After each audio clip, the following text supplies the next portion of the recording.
This line began with the 10th king, Freolaf Hildeson, born 2726. In his time, Saruman came to Isengard, from which the Dunlendings had been driven. The Rohirrim at first profited by his friendship in the days of dearth and weakness that followed. The 11th king, Britta, born 2752, was called by his people Leofa, for he was loved by all. He was open-handed and a help to all the needy. In his time there was war with the orcs that, driven from the north, sought refuges in the White Mountains. When he died, it was thought that they had all been hunted out, but it was not so.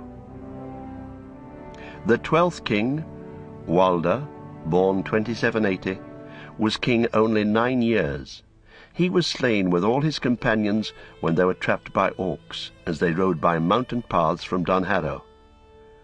The 13th king, Folker, 2804, was a great hunter, but he vowed to chase no wild beast while there was an orc left in Rohan. When the last orc-hold was found and destroyed, he went to hunt the great boar of Everholt in the Firian wood. He died of the tusk wounds that it gave him. The 14th king was Falkwine, born 2830. When he became king, the Rohirrim had recovered their strength. He reconquered the West March, between Adorn and Isen, that Dunlendings had occupied. Rohan had received great help from Gondor in the evil days. When, therefore, he heard that the Haradrim were assailing Gondor with great strength, he sent many men to the help of the steward. He wished to lead them himself, but was dissuaded, and his twin sons, Falkred and Fastred, born 2858, went in his stead. They fell side by side in battle in Ithilien. Turin II of Gondor sent to Falkwine a rich weirgild of gold. The 15th king, Fengel, was born in 2870.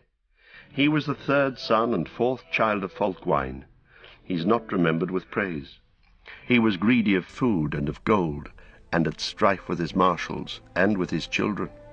Thengel, his 3rd child and only son, left Rohan when he came to manhood, and lived long in Gondor, and won honour in the service of Turgon. The 16th king, Thengel, was born in 2905. He took no wife until late, but in 2943 he wedded Morwen of Losanach in Gondor, though she was 17 years the younger. She bore him 3 children in Gondor, of whom Theoden II was his only son. When Fengel died, the Rohirrim recalled him, and he returned unwillingly.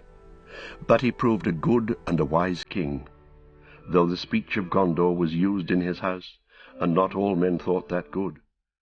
Morwen bore him 2 more daughters in Rohan, and the last, Theodwyn, was the fairest, though she came late, the child of his age. Her brother loved her dearly. It was soon after Thengel's return that Saruman declared himself Lord of Isengard, and began to give trouble to Rohan, encroaching on its borders and supporting its enemies.